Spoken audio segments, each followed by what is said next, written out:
All righty. Well, welcome to the Morning Report. The Morning Report is a production of fightbackmedia.com, fightbackmedia.com, fightbackmedia.com, and fightbackmediatv.com. Trust that you are well this gloomy Monday here in West Central Florida. You can tell. Pretty gloomy. Yes, I've already tweeted about it. Today we're going to talk about the media and the concept of the air of an inevitability. I'm sure I misspelled it on X, and I have trouble saying it. But anyway, it's this idea that something is inevitable. I think it's been around forever, but I didn't notice it until 2016. I noticed the media using it in connection to Hillary Clinton. You got to remember that every major news source or political anything, 357, all of them were saying that Donald Trump was going to get crushed in a way that may even destroy the Republican Party. You remember? It wasn't that long ago. It wasn't. I mean, this wasn't back in the 1600s. This was a few years ago. Remember it? And then you saw what happened. You saw, as the returns came in. You saw everybody from MSNBC to CNN to the Young Turks just losing it, right? Because and that set up the whole Russia collusion thing, because everybody had said that there was no way that Donald Trump was going to win. I mean, you get Trump on the late night shows. You get all these late night hosts saying there's no way there's going to be a Trump presidency. You have George Clooney saying there's no way that Donald Trump's going to be president. On and on, because they were creating this air of inevitability. So if Hillary Clinton won, there'd be no reason to look into it, because everybody knew that, right? So when that didn't happen, then it sort of set the stage of, well, there must have been something going on. There must have been some Russian collusion or he, all that crap went on. And then people got ugly. If you were somebody who chose to vote for a Republican and you voted for Donald Trump, you were some sort of fascist and blah, blah, blah. And it just sort of set the stage for all the BS that we're dealing with now, right? Sort of set the stage for all that. But it all came out of this idea of this air of an inevitability. And the media still uses it. Now, it's a lot more sophisticated now than it has been. And they've gotten a lot more people to participate, to buy into. Since President Trump announced his candidacy, he's been the front runner in all the polls. Even after all that's happened, he was a front runner in all the polls. This idea that there was no way that Trump is not going to be the nominee. No way. Of course. Why? Because Republicans are what?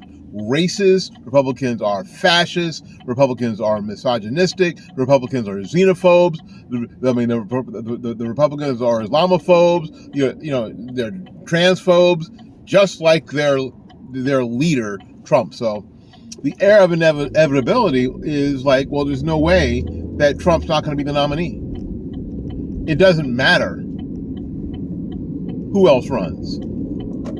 Oh, and Ron DeSantis, just like Trump.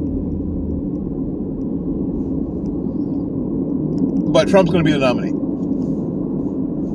And they even got Republicans to buy into it without even considering that anything else could or should be worth considering. I think that's the part that bothers me the most.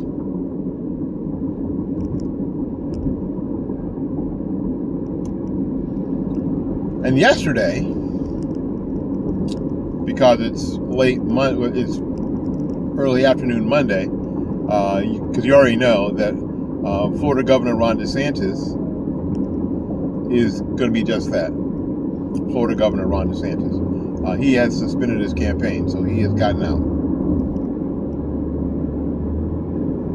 And the only candidate left with any name recognition that you know or care about is Nikki Haley. And I don't think Nikki Haley has a who-hands chance in hell to win the nomination. I don't. Now, am I going to vote for Nikki Haley? No. In the Florida primary, if she makes it that long? No. No, not at all. I don't trust her. Do you trust her? I don't trust her. I don't.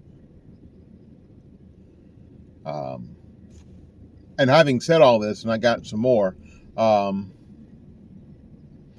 having said all this, if Trump is available to vote for in the Florida primary, will I vote for him? Yes.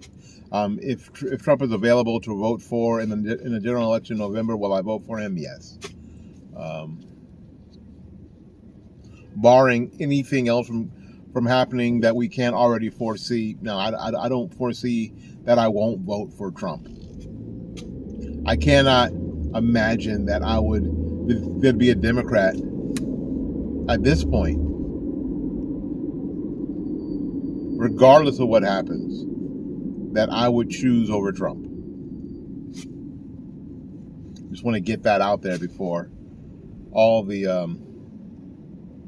Trump worshipers, start to, unsubscribe from the channel. Because that's not what this is about. And that's my point. I said this, a number of times ago, this whole idea that there's only one person who can only one person who can save the entire republic. It's got to be Trump. No. See, I don't buy into that. And I've never bought into, if it's not this one person that God put on the planet to save this republic, if that ain't Jesus, then it's silly. It's silly and it's manipulative. I don't believe it. How about that?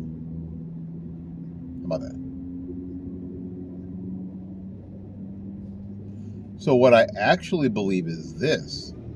What I actually believe is that where we are losing the republic is a lack of participation by the members, the people who are representatives in the republic. And I'm not talking about elected representation. I'm talking about you and me and our lack of knowledge or our lack of participation at every level, at the local level. You see what's happening in these school boards around the country. Well, there isn't a national school board. There's no national referendums on school boards. Trump's not going to help what's happening in your school board in your district. First of all, that's not Trump's responsibility, or that wouldn't be Ron DeSantis' responsibility or Nikki Haley's responsibility. It isn't. It's your responsibility. And if it's not working like it should, it's your failure. It's your failure. It's my failure. And trying to wrap all that madness up that happens in your community with some national election of a president, you truly have missed the point.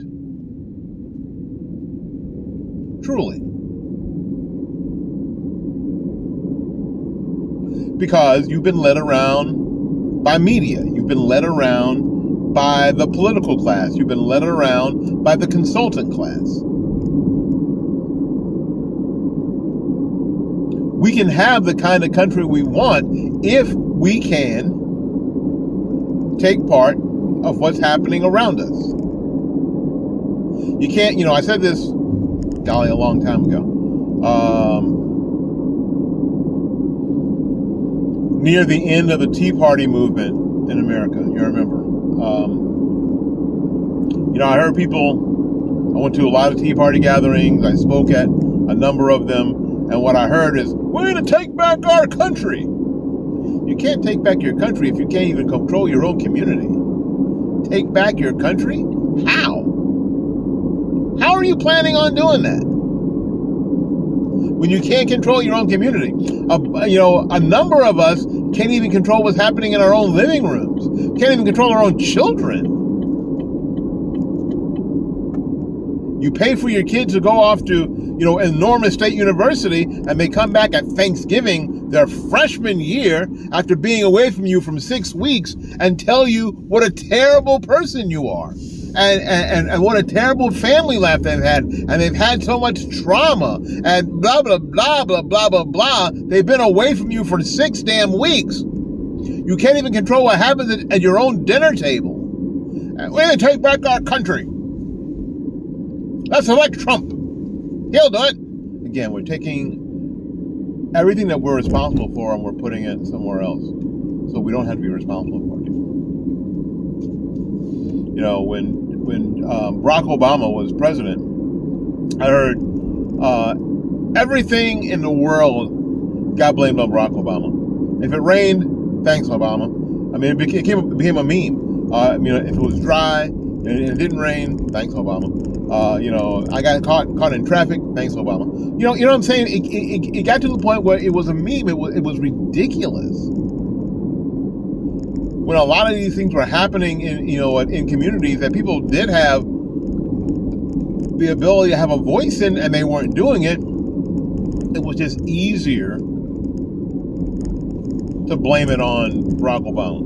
Now, not that I voted for Barack Obama, not that I am or was a proponent of Barack Obama's ideas and ideals while he was president of the United States. No, not at all. But I'm smart enough to go, oh, yeah, this didn't have anything to do with him. This is on us. This is on the state legislature. This is on the school board. This is on the city council. This is on the county commission. This is not an Obama problem. But I saw a lot of that, and especially with people who were Republicans and called themselves conservatives. Problematical. Don't you think? Incredibly problematical. Because in order to take back your country, you must start with the things around you. Do you have the mayor that you need? Do you have the city council that you need? Do you have the school board that you need? Do you have the county commission that you need? Do you have the state senators and the state representatives that you need? If not, you're not going to be able to take back your country. You're not. Those are empty words. And Trump's not going to be able to do it for you either. And Ron DeSantis wasn't going to be able to do it for you either. And Nikki Haley's definitely not going to be able to do it for you either. Not going to happen. So many years of telling Republicans and conservatives that they were losing the culture war that they didn't want to hear anything about. They didn't want to hear anything about the culture war.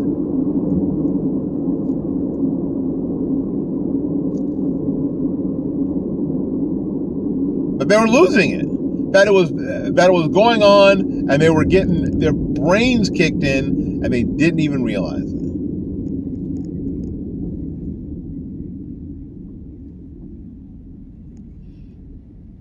And the same thing is continuing.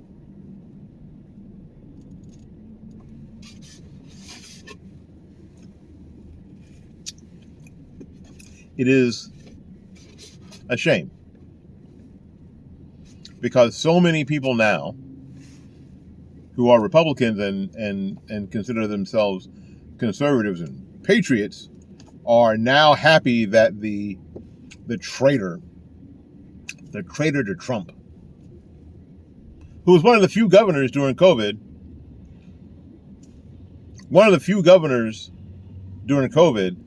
who pushed back on some of the a lot of the draconian messages and things that were going on during that time,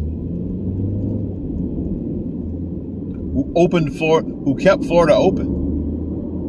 You know, I remember DeSantis being asked if he made a mistake, any mistakes during COVID, and he said one of the mistakes he made was not opening the state sooner, not making sure that people could decide sooner, because he just didn't have the data. But once gathering the data, they were able to make decisions that kept the state open, that kept the business and the money and the prosperity going. So it's foreign to a lot of us Floridians that around the country there were, you know, kids who hadn't been to school in 2 years. We're looking at each other like, what the heck? Why? COVID. These COVID policies, right? DeSantis was that guy. Making sure that the state didn't require people to, you know, to get the COVID shot to work.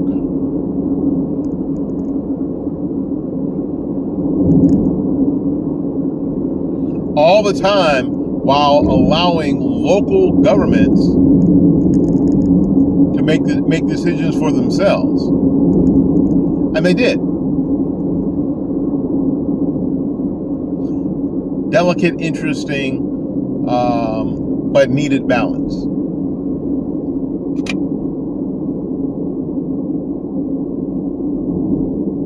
And it's funny how a lot of you were just singing his praises. That dude's awesome. He ought to be president. That guy's great. Well, he was great until he decided to run for president against Trump. Oh, that's just disrespectful and blah, blah. Oh, because then, it's what I always say, it became about personality and not policies or principles.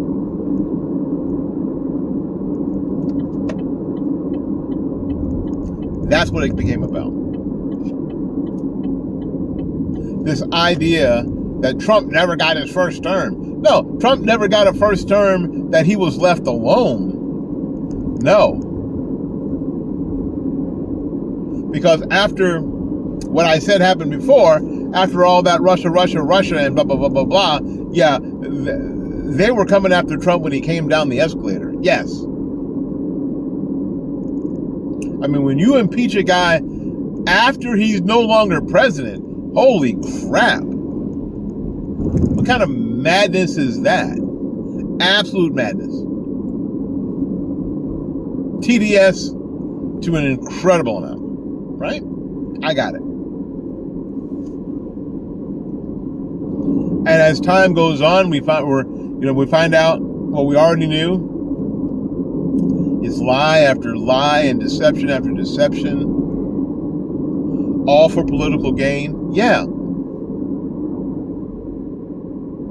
But as I remember, Trump got a first term. Yeah, it was, COVID was part of it for sure. But he got a first term. Well, this idea is he didn't even get a first term. He most certainly did.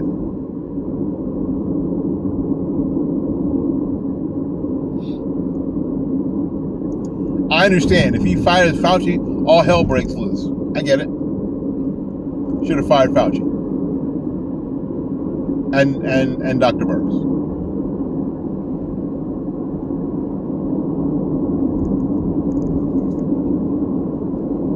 Should have called up the Florida Surgeon General. That dude. But he didn't. And I know I got a comment on a video that says that he already explained all that.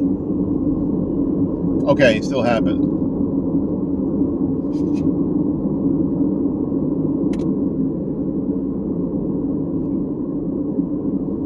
And I'm gonna repeat this. I've already said it in this video that if Trump is around and available on my ballot here in Florida, I will vote for Donald Trump at this point.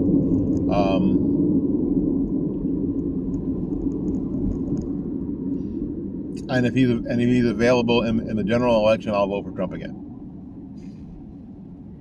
I voted for him in 2016 general, not in the primary, but in the general. I voted for him in the general election in 2016. I voted for him in the primary and the general election in 2020. And I will vote for him a fourth time in the primary in Florida if he's on the ballot, and I imagine he will be.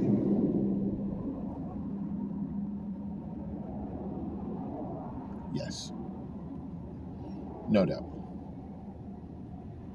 Want to make sure that you haters hear that before you go to unsubscribe from the channel and, I don't know, write down hateful comments and that kind of stuff. I just don't think that any of us or any of you decided that you were going to consider something else. It was going to be Trump or burn it to the ground.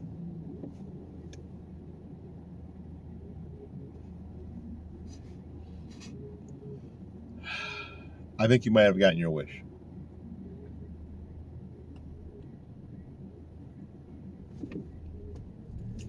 All right, what do you think? Don't be afraid to write it in the comments. Go right ahead. Write it in the comments. Share the video with your friends so they can write it in the comments. Somebody share this video with President Trump so he can write it in the comments. And if he wants to come on the program, I'd be happy to host him. I'd be honored to host him. Alrighty then, we got to get out of here and make room for somebody else. So until we see you again, go out there and learn something, love somebody, and for goodness sakes, y'all take care of yourself. We will see you when we see you. Bye-bye now.